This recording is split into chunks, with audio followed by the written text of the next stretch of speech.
ओम शांति। 29 जुलाई 2025 की प्रातः मुरली में बाबा ने कहा, मीठे बच्चे, इस शरीर की वैल्यू तब है जब इसमें आत्मा प्रवेश करे, लेकिन सजावट शरीर की होती है, आत्मा की नहीं। मीठे बच्चे, इस शरीर की वैल्यू तब है जब इसमें आत्मा प्रवेश करे, लेकिन सजावट शरीर की होती है, आत्मा की नहीं।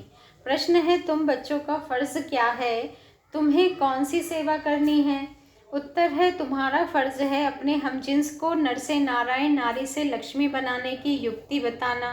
तुम्हें अब भारत की सच्ची रूहानी सेवा करनी है। तुम्हें ज्ञान का तीसरा नेत्र मिला है तो तुम्हारी बुद्धि और चलन बड़ी रिफाइन होनी चाहिए। किसी में मोह जरा भी ना हो।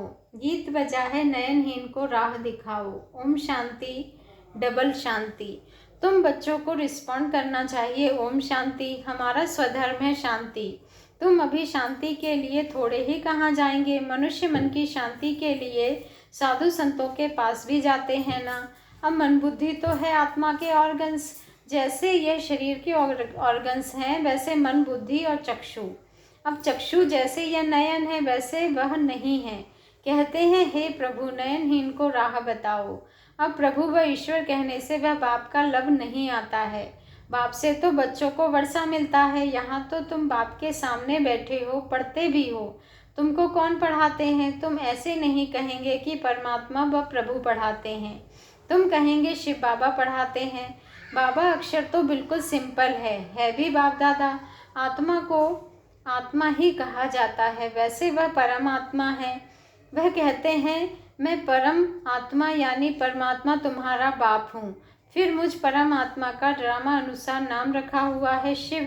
ड्रामा में सबका नाम भी चाहिए ना। शिव का मंदिर भी है। भक्ति मार्ग वालों ने तो एक के बदले अनेक नाम रख दिए हैं और फिर ढेर के ढेर मंदिर बनाते रहते हैं। चीज एक ही है। सोमनाथ का कितना बड़ा मंदिर है, कितना सजाते हैं। महलों आदि की भी कितनी सजावट रखते हैं। आत्मा की कोई सजावट नहीं है, वैसे परमात्मा की भी सजावट नहीं है। वह तो बिंदी है। बाकी जो भी सजावट है वह शरीरों की है। बाप कहते हैं, ना हमारी सजावट है, ना आत्माओं की सजावट है। आत्मा है ही बिंदी, इतनी छोटी बिंदी जो कुछ पार्ट बजा ना सके। वह छोटी सी आत्मा शरीर में प्रवेश करती है तो शरीर की कितनी प्रकार की सजावट होती है। मनुष्यों के कितने नाम हैं। किंग क्वीन की सजावट कैसे होती है। आत्मा तो सिंपल बिंदी है। अभी तुम बच्चों ने यह भी समझा है, आत्मा ही ज्ञान धारण करती है। बाप कहते हैं, मेरे में भी ज्ञान है ना। शरीर में थोड़े ही ज्ञान होता है, मुझ आत्मा में ज्ञान है। मुझे यह शरीर लेना पड़ता है तुमको सुनाने के लिए। शरीर बगैर तो तुम सुन ना सको। अब यह गीत बनाया है, नयनहीन को राह दिखाओ। क्या शरीर को राह बतानी है? नहीं, आत्मा को। आत्मा ही पुकारती है। शरीर को तो 2 नेत्र हैं, 3 तो हो ना सके। तीसरे नेत्र का यहाँ मस्तक में तिलक भी देते हैं। कोई सिर्फ बिंदी मुआफिक देते हैं, कोई लकीर निकालते हैं। बिंदी तो है आत्मा। बाकी ज्ञान का तीसरा नेत्र मिलता है। आत्मा को पहले यह ज्ञान का तीसरा नेत्र नहीं था। कोई भी मनुष्य मात्र को यह ज्ञान नहीं है, इसलिए ज्ञान नेत्रहीन कहा जाता है। बाकी यह आंखें तो सबको है। सारी दुनिया में कोई को यह तीसरा नेत्र नहीं है। तुम हो सर्वोत्तम ब्राह्मण कुल के। तुम जानते हो भक्ति मार्ग और ज्ञान मार्ग में कितना फर्क है। तुम रचना और रचता के आदि मध्य अंत को जानकर चक्रवर्ती राजा बनते हो। जैसे ICS वाले भी बहुत ऊंचा पद पाते हैं, परंतु यहाँ कोई पढ़ाई से MP आदि नहीं बनते हैं। यहाँ तो चुनाव होते हैं, वोट्स पर MP आदि बनते हैं। अभी तुम आत्माओं को बाप की श्रीमत मिलती है और कोई भी ऐसे नहीं कहेंगे कि हम आत्मा को मत देते हैं। वह तो सब है देह अभिमानी। बाप ही आकर देही अभिमानी बनना सिखलाते हैं। सब है देह अभिमानी। मनुष्य शरीर का कितना भक्का रखते हैं। यहाँ तो बाप आत्माओं को ही देखते हैं। शरीर तो विनाशी, वर्थ नॉट अ पेनी है। जानवरों की तो फिर भी खाल आदि बिकती है। मनुष्य का शरीर तो कोई काम में नहीं आता। अब बाप आकर बर्थ पाउंड बनाते हैं। तुम बच्चे जानते हो, अभी हम सो देवता बन रहे हैं तो यह नशा चढ़ा जरूर रहना चाहिए, परंतु यह नशा भी नंबरवार पुरुषार्थ अनुसार रहता है। धन का भी नशा होता है ना। अभी तुम बच्चे बहुत धनवान बनते हो, तुम्हारी बहुत कमाई हो रही है। तुम्हारी महिमा भी अनेक प्रकार की है। तुम फूलों का बगीचा बनाते हो। सतयुग को कहा जाता है गार्डन ऑफ फ्लावर्स। इसका सैम्पलिंग कब लगता है यह भी किसको पता नहीं। तुमको बाप समझाते हैं, बुलाते भी हैं, हे भगवान आओ। उनको माली नहीं कहेंगे। माली तुम बच्चे हो जो सेंटर संभालते हो। माली अनेक प्रकार के होते हैं, भगवान एक ही है। मुगल गार्डन के माली को पगार भी इतना बड़ा मिलता होगा ना। बगीचा ऐसा सुंदर बनाते हैं जो सब देखने आते हैं। मुगल लोग बहुत शौकीन होते थे। उनकी स्त्री मरी तो ताजमहल बनाया, उनका नाम चला आता है। कितने अच्छे अच्छे यादगार बनाए हैं। तो बाप समझाते हैं मनुष्य की कितनी महिमा होती है। मनुष्य तो मनुष्य ही है। लड़ाई में ढेर के ढेर मनुष्य मरते हैं, फिर क्या करते हैं? घासलेट पेट्रोल डाल खलास कर देते हैं। कोई तो ऐसे ही पड़े रहते हैं, दफन थोड़े ही करते हैं, कुछ भी मान नहीं। तो अब तुम बच्चों को कितना नारायणी नशा रहना चाहिए, चढ़ना चाहिए। यह तो विश्व के मालिक बनने का नशा है। सत्यनारायण की कथा है तो जरूर नारायण ही बनेंगे। आत्मा को ज्ञान का तीसरा नेत्र मिलता है, देने वाला है बाप। तीजरी की कथा भी है। इन सब का अर्थ बाप बैठ समझाते हैं। कथा सुनाने वाले कुछ भी नहीं जानते। अमर कथा भी सुनाते हैं। अब अमरनाथ पर कहाँ दूर दूर जाते हैं, बात तो यहाँ आकर सुनाते हैं।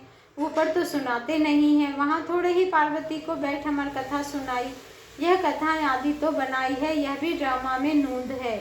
फिर भी होगा बाप बैठ तुम बच्चों को भक्ति और ज्ञान का कंट्रास्ट बताते हैं। अभी तुमको ज्ञान का तीसरा नेत्र मिला है, कहते हैं ना, हे प्रभु अंधों को राह दिखाओ, राह बताओ। भक्ति मार्ग में पुकारते हैं। बाप आकर तीसरा नेत्र देते हैं जिसका कोई को पता नहीं है सिवाय तुम्हारे। ज्ञान का तीसरा नेत्र नहीं है तो कहेंगे चूचा धुंधकारी। आंखें भी कोई की कैसी होती है ना। कोई की बहुत शोभावान आंखें होती है, फिर उस पर इनाम भी मिलता है। फिर नाम रखते हैं मिस इंडिया, मिस फलानी। तुम बच्चों को अब आप क्या से क्या बनाते हैं। वहाँ तो नेचुरल ब्यूटी रहती है। श्री कृष्ण की इतनी महिमा क्यों है? क्योंकि सबसे जास्ती ब्यूटीफुल बनते हैं। बाबा कहते हैं क्योंकि सबसे जास्ती ब्यूटीफुल बनते हैं।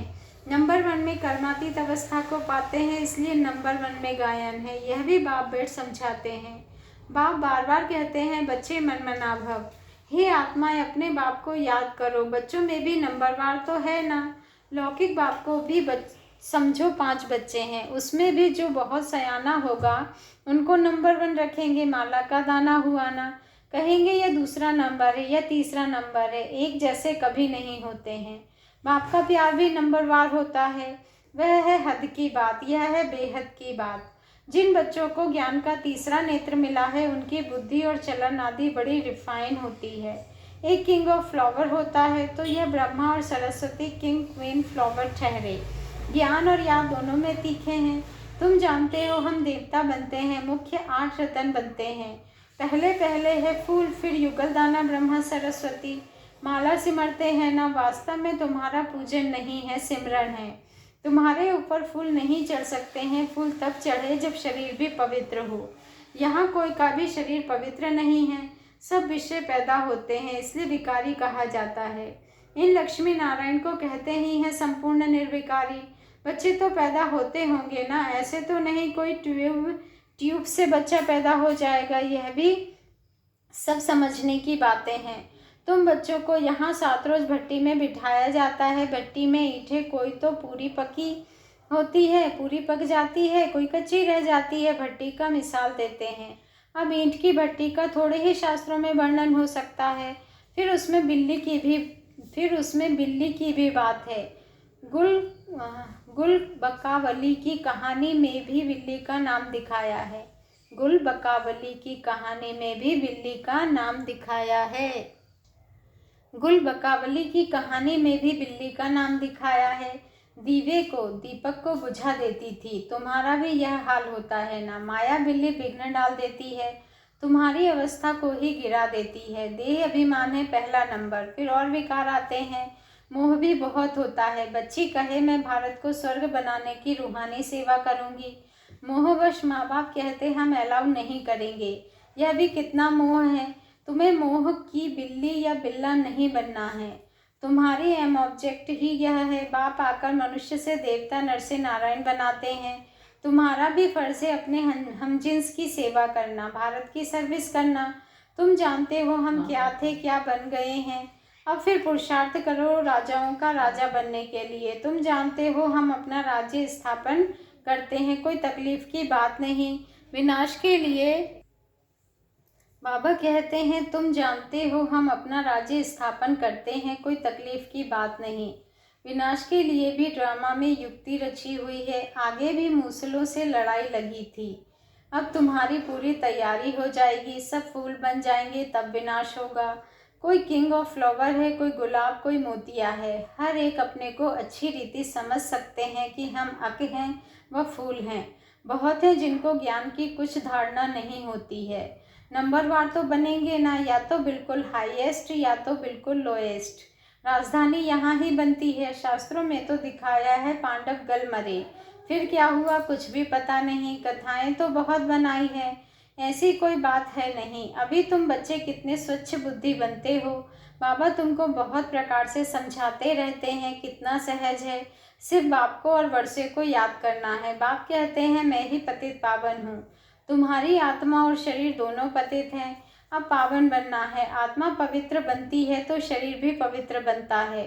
अभी तुमको बहुत मेहनत करनी है। बाप कहते हैं बच्चे बहुत कमज़ोर हैं, याद भूल जाती है। बाबा खुद अपना अनुभव बताते हैं, भोजन पर याद करता हूँ। शिव बाबा हमको खिलाते हैं फिर भूल जाते हैं, फिर स्मृति में आता है।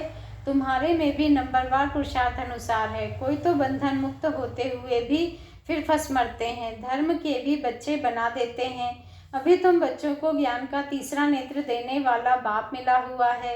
इनको फिर नाम दिया है तीजरी की कथा, अर्थात तीसरा नेत्र मिलने की कथा। अब तुम नास्तिक से आस्तिक बनते हो। बच्चे जानते हैं बाप बिंदी है, ज्ञान का सागर है। वह तो कह देते नाम रूप से न्यारा है। अरे ज्ञान का सागर तो जरूर ज्ञान सुनाने वाला होगा ना। इनका रूप भी लिंग दिखाते हैं, फिर उनको नाम रूप से न्यारा कैसे कहते। सैकड़ों नाम रख दिए हैं। बच्चों की बुद्धि में यह सारा ज्ञान अच्छी रीति रहना चाहिए। कहते भी हैं परमात्मा ज्ञान का सागर है। सारा जंगल कलम बनाओ तो अंत नहीं हो सकता है। बाबा कहते हैं सारा जंगल कलम बनाओ तो भी अंत नहीं हो सकता है। अच्छा, मीठे मीठे सिकी लदे बच्चों प्रति माता पिता बाप दादा का याद प्यार और गुड मॉर्निंग। रूहानी बाप की रूहानी बच्चों को नमस्ते, और हम रूहानी बच्चों की रूहानी माता पिता बाप दादा को याद प्यार, गुड मॉर्निंग और नमस्ते। शुक्रिया बाबा, शुक्रिया। धारणा के लिए मुख्य सार है, फर्स्ट पॉइंट है अभी हम बाप द्वारा वर्थ पाउंड बने हैं, हम सो देवता बनने वाले हैं। इसी नारायणी नशे में रहना है, बंधन मुक्त बन सेवा करनी है, बंधनों में फंसना नहीं है। सेकंड पॉइंट है ज्ञान योग में तीखे बन माता पिता समान किंग ऑफ फ्लावर बनना है, और अपने हम जिन्स की भी सेवा करनी है। वरदान है अपने सर्व खजानों को अन्य आत्माओं की सेवा में लगाकर सहयोगी बनने वाले सहज योगी भव। अपने सर्व खजानों को अन्य आत्माओं की सेवा में लगाकर सहयोगी बनने वाले सहज योगी भव। आज का स्वमान है मैं सहज योगी आत्मा हूँ। सहज योगी बनने का साधन है सदा अपने को संकल्प द्वारा, वाणी द्वारा और हर कार्य द्वारा विश्व की सर्व आत्माओं के प्रति सेवाधारी समझ सेवा में ही सब कुछ लगाना।